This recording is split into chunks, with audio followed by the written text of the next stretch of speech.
PBS 불교방송과 사단법인 한국차인연합회가 내일 서울 은평구 수국사에서 서울 시민과 함께하는 차문화 대축제 6월의 향기로운 차 이야기 행사를 개최합니다.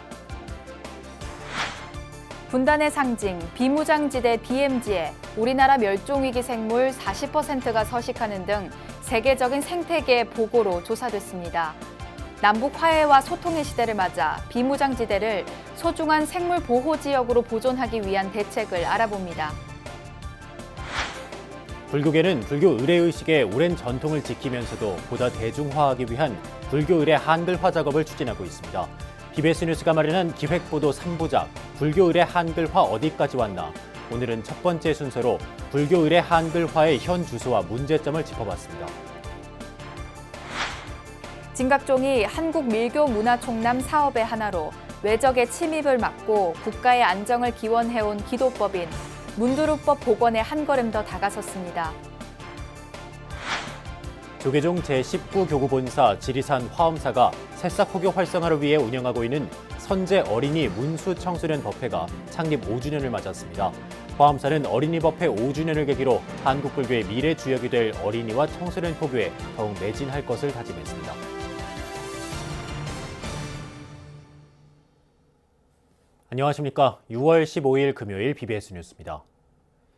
6.13 지방선거와 국회의원 재보궐선거가 최악의 보수 정당 참패로 귀결되면서 정치권이 거센 소용돌이에 휩싸였습니다. 보수 진영의 혁명적 쇄신이 화두로 떠오른 가운데 정치 문화가 새로워지는 계기로 삼아야 한다는 목소리도 높아지고 있습니다. 김호중 기자가 보도합니다. 자유한국당이 반전의 카드로 꼽았던 이른바 샤이 보수는 끝내 실체로 드러나지 않았습니다. 오히려 부산, 울산, 경남은 물론 보수의 심장 대구, 경북에서도 유권자들은 기존 보수 정당에 회초리를 들었습니다. 보수 야당의 최악의 참패는 70%가 넘는 문재인 대통령 지지율과 센토사 합의로 이어진 한반도 평화 무드 때문임은 분명합니다.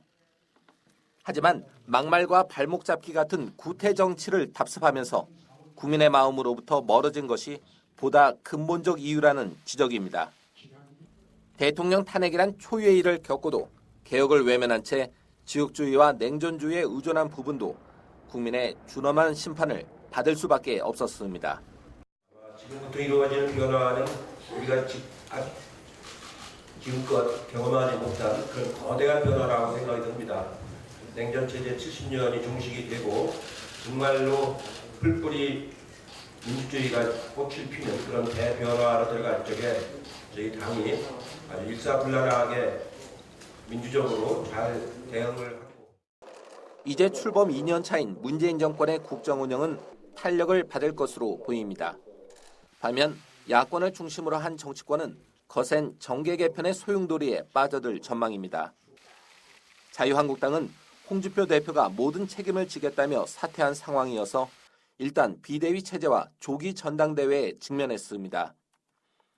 깊은 국민적 불신을 받는 자유한국당이 정계 개편을 주도하지는 못할 것으로 예상됩니다. 섣부른 바른미래당과의 통합이나 내부 지도부 교체 차원을 넘어 근본적인 대수술과 범보수 진영 재편이 요구됩니다. 우리는 참패했고 나라는 통째로 넘어갔습니다.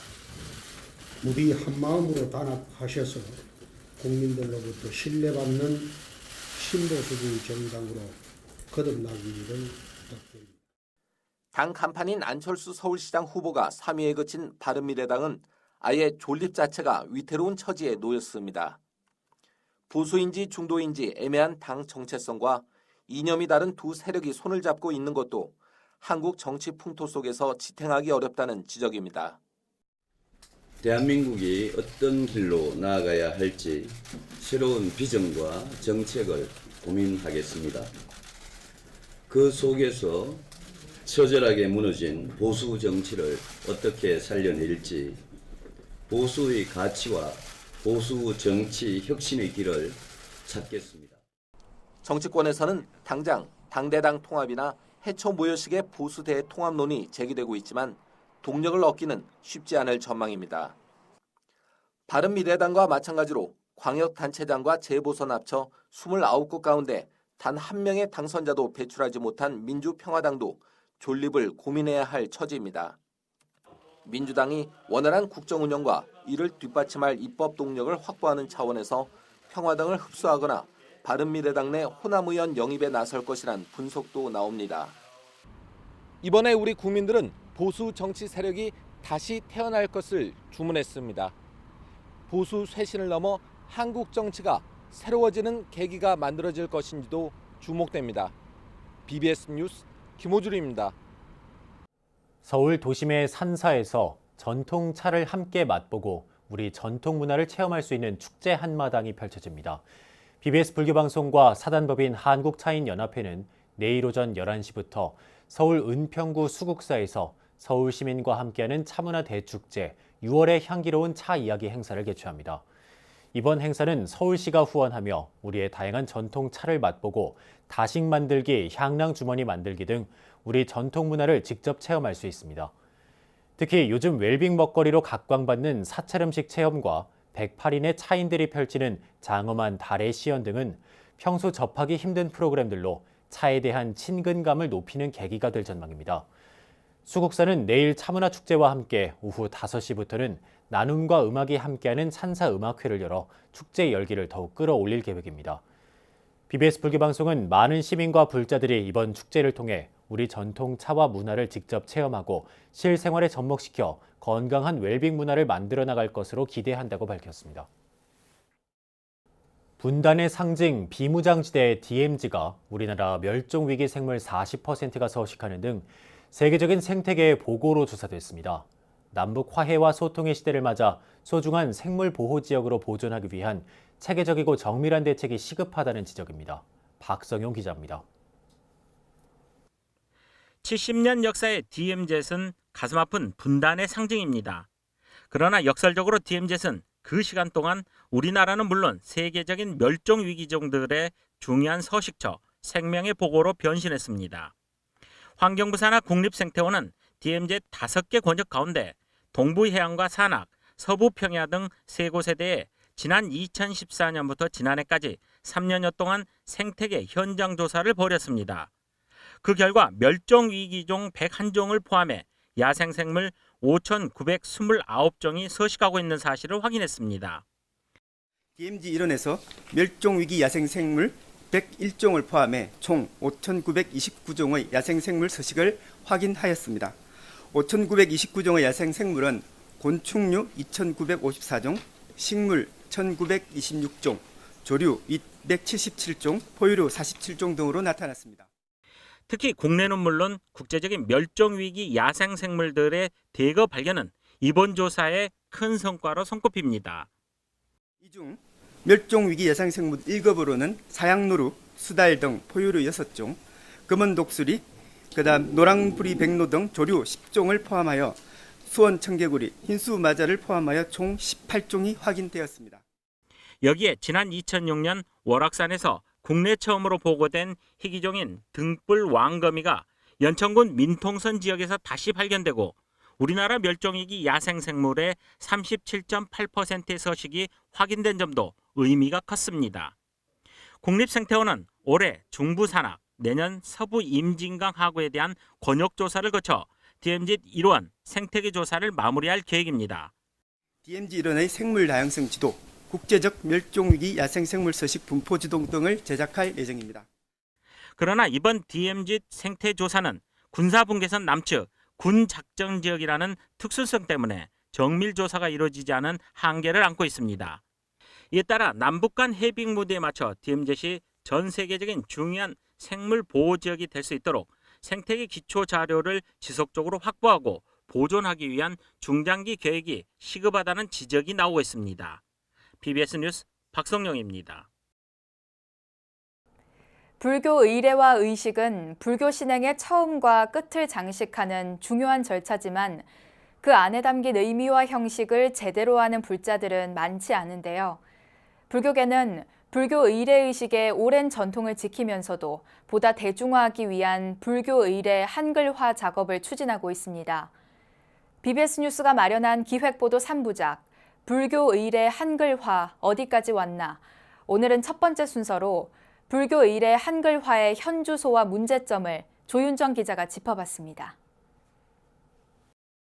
사리자여 모든 법은 공하여 나지도 멸하지도 않으며 더럽지도 깨끗하지도 않으며 늘지도 줄지도 않느니라. 지난 2011년 조계종이 공포한 한글 반야심경의 일부입니다. 사리자, 시제법공상, 불생불멸, 불구부정, 부중불감으로 표기되어 있는 한문 반야심경과 비교했을 때 보다 더 잘 들리고 또 쉽게 이해됩니다. 불교계가 시대의 변화에 맞춰 의례의식 한글화에 본격적으로 나서기 시작한 것은 2009년. 의례법을 제정했고 이어 임묵스님을 중심으로 한 의례위원회를 구성해 불교 의례의식 한글화에 앞장서 왔습니다. 의례법을 제정 공포를 했어요. 그 시기가 2009년 11월. 그때 이제 이 의례법이 만들어지고 여기 보면 이제 그 의례를 표준화하고 이제 한글화하고 이제 이렇게 하기 위해서는 이제 위원회가 필요하니까 의례위원회를 구성하게 됨으로부터 이제 본격적으로 한글 반야심경과 천수경, 칠정례 등은 종단 표준 의례로 정식 공포돼 예불과 여러 불교 행사에서 사용되고 있고 사시불공과 아미타경, 무상계 등의 한글화 법안도 중앙종회에서의 통과를 기다리고 있습니다. 한글화된 불교 의례의식은 일반 불자들뿐만 아니라 한문에 익숙하지 않은 청년들 사이에서도 좋은 반응을 얻고 있습니다. 청소년, 학생, 군인 뭐 이런 사람들은 한문으로 해봐야 감흥이 없어. 그러니까 더욱더 불교가 어렵게 느껴지는데 그렇게라도 해서 우리말로 이렇게 자꾸 하니까 씩씩하고 우렁차게 잘 따라하고 반응이 그야말로 너무 좋아요. 하지만 이러한 불교 의례 한글화 작업이 제대로 추진되려면 개선해야 할 점도 적지 않습니다. 우선 한글로 번역된 경전해수를 꾸준히 늘려나가야 하지만 경전 해석에 있어 의견이 분분해 한글화 작업의 속도가 더딘 상황입니다. 또 한문에 더 익숙한 개별 사찰의 스님들이 한글 의식문을 실제 현장에서 사용하지 않는 것도 문제점으로 지적되고 있습니다. 일반 우리 25교구 본사 본말사에서 종단에서 하는데도 이제 좀 그 주지 스님이나 이제 위에 어른들이 좀 고집스럽고 보수적이면 조금 그런 게 시행이 잘 안 되는 것 같아서 아쉬운 점이 있어요. 탈종교화 시대, 포교와 불법 홍포를 위한 불교 의례의식 한글화의 중요성이 더 커지고 있는 만큼 불교계도 보다 적극적인 노력에 나서야 할 것으로 보입니다. BBS 뉴스 조윤정입니다. 신라 명랑법사가 당나라 군사를 막아내는 데에 사용한 기도의식인 문두루법을 아시나요? 진각종이 한국 밀교문화 총람 사업의 하나로 외적의 침입을 막고 국가의 안정을 기원해온 기도법인 문두루법 복원에 한 걸음 더 다가섰습니다. 71주년 창교절에 그간의 연구 결과가 공개되는데요. 홍진호 기자가 전합니다. 남북에 이은 북미 정상회담으로 한반도 평화 분위기가 고조되고 있는 가운데 외적의 침입을 막고 국가의 발전을 기원해온 밀교의 전통 기도법이 사실상 복원됐습니다. 진각종이 창교 71주년을 맞아 통련장, 회성정사 등이 참석한 가운데 고려시대까지 행해지다 조선시대에 이르러 맥이 끊긴 문두루법의 원형을 연구해 그 결과를 발표했습니다. 지금은 터만 남아있는 경주 사천왕사, 삼국유사에 의하면 명랑법사가 이곳에서 불단을 세우고 문두루법을 행해 당나라 군사를 물리쳤습니다. 역사 속 문두루법이 한국 밀교문화 총람 사업의 일환으로 연구를 마쳤기에 이는 숭유역불 시기를 거치며 무너졌던 한국 불교 역사의 복원을 의미합니다. 문두루법의 복원에 대한 시도는 이와 같은 한국 밀교에 있어서의 국가 수호불사인 진호국가 기도의식의 재현이자 잃어버린 한국 불교 역사의 일부분을 바로 세워나가고자 하는 의미를 가진 것이라고 할 수 있을 것입니다. 진각종의 진호국가 사상은 회당 대종사가 종단을 창종한 직접적인 이유이기도 합니다. 71년 전 해방과 한국 전쟁 등으로 이어진 혼돈의 시대에 고통받는 중생과 국가를 구제하기 위한 회당대종사의 지극한 보살심이 창종으로 이어졌기 때문입니다. 회당대종사는 남북 평화 통일로 이 땅에 불국토가 건설되기를 서원했으며 창규 이후 진각종은 국가 발전과 평화 통일을 늘 일념으로 기도하고 있습니다. 우리 민족과 국가를 위한 열망, 정말 그 고민, 그것이 결국은 진각종의 창종이라는 결과를 사실상 낳겠다고 볼 수 있습니다. 그래서 또 그렇기 때문에 우리 진각종은 바로 이 나라를 정말 잘되게 해야 되겠다는 우리 중생들과 나라를 잘되게 해야 되겠다는 정말 그 진호국가 사상, 이것의 어떤 결정체가 어쩌면 진각종이다라고도 감히 말씀드릴 수 있을 것 같습니다. 세미나에서는 위덕대 교수 성재정사가 밀교의 사종기도법과 문두루법을, 진각대학원 허일범 교수가 문두루법 연구 현황과 의식재현의 문제점을 각각 발표했습니다. 외적의 침입을 막고 국가의 안정을 기도한 문두루법은 오는 10월 회당대종사 열반절의 즈음에 국제학술 발표회와 시연회로 완벽히 복원될 예정입니다. BBS 뉴스 홍진호입니다. 조계종 제19교구 본사 지리산 화엄사가 새싹 포교 활성화를 위해 운영하고 있는 선제 어린이 문수 청소년 법회가 어느덧 창립 5주년을 맞았습니다. 화엄사는 어린이 법회 5주년을 계기로 한국 불교의 미래 주역이 될 어린이와 청소년 포교에 더욱 매진할 것을 다짐했습니다. 광주 BBS 진재훈 기자입니다. 고즈넉한 사찰이 아침부터 천진불들의 웃음소리로 떠들썩합니다. 두 손을 가지런히 모아 합장을 하고 목탁 소리에 맞춰 삼배를 하는 모습이 제법 의젓합니다. 지리산 화엄사가 새싹 포교 활성화를 위해 어린이 청소년 법회를 이어온 지 어느새 5년. 주지 덕문 스님은 어린 법우들에게 감사와 당부의 말을 전합니다.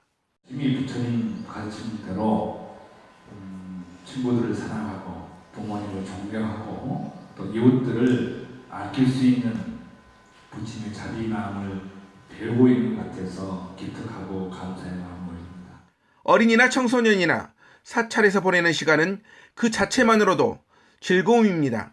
재작년부터 법회를 다니기 시작했는데 오늘 5주년이어서 맛있는 것도 먹고 운동장에서 놀기도 하고 해서 좋은 것 같습니다. 절에서 만난 친구들도 있고 같이 놀고 그러고 또 프로그램이나 이런 것들이 많으니까 부처님 가르침 같은 것도 많이 배울 수 있어서 되게 보람되고. 어린이 법회 5주년 기념 행사에 마련된 점심 공양은 아이들이 좋아하는 대표 먹거리인 떡볶이와 어묵, 엄마 아빠와 함께 직접 만들어 먹으니 맛도 재미도 2배입니다. 점심 공양을 마친 아이들은 사찰 마당을 놀이터 삼아 축구도 하고 비눗방울도 불어봅니다. 사중스님과 매표소, 공약관 등 사찰을 위해 애쓰는 분들을 생각하며 아이들이 직접 쓴 손편지에는 감사함이 가득 묻어납니다. 부모들도 아이들이 부처님 품 안에서 맑은 불성을 키울 수 있도록 지원해준 사찰 측에 고마운 마음을 드러냅니다. 지금 애들은 자기만 알고 좀 날카로울 수 있잖아요. 근데 부처님의 법비 안에서 애들의 화엄사, 지리산 자락에서 화엄사 어린이 청소년 법회는 부처님의 가르침을 바탕으로 바른 인성과 올바른 가치관을 기르는 데 중점을 두고 있습니다.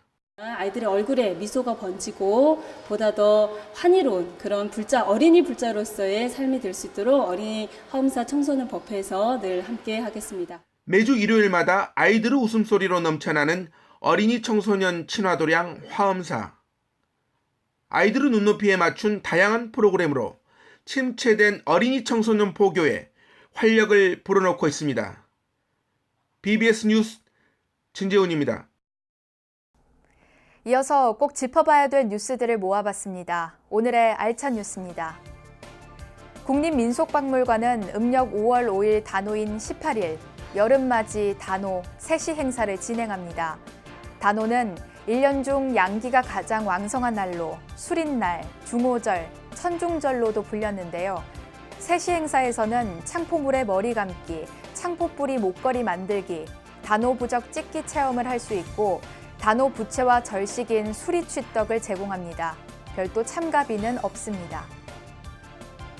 한국고전번역원 부설 고전번역교육원은 다음 달 2일 학예 한문특강을 개강하기로 하고 25일까지 수강생을 모집합니다.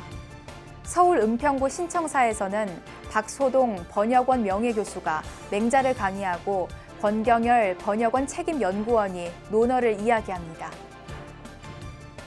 서울시는 오는 22일까지 영등포구 여의도공원과 양천구 서서울 호수공원에서 공원 음악소풍 행사를 개최합니다. 여의도공원에서는 주변 직장인들을 대상으로 어제와 오늘 그리고 21일과 22일 낮 12시부터 정오의 음악 소풍을 진행하며 전문 어쿠스틱 밴드와 아마추어 직장인 밴드의 추억의 노래 공연이 펼쳐집니다. 한쪽에서는 직장인들의 애로사항을 들어주는 직장인 고민 상담소도 운영되며 상담소에서는 고민에 대한 해답을 캘리그라피 방식으로 적어 참여자에게 전달합니다.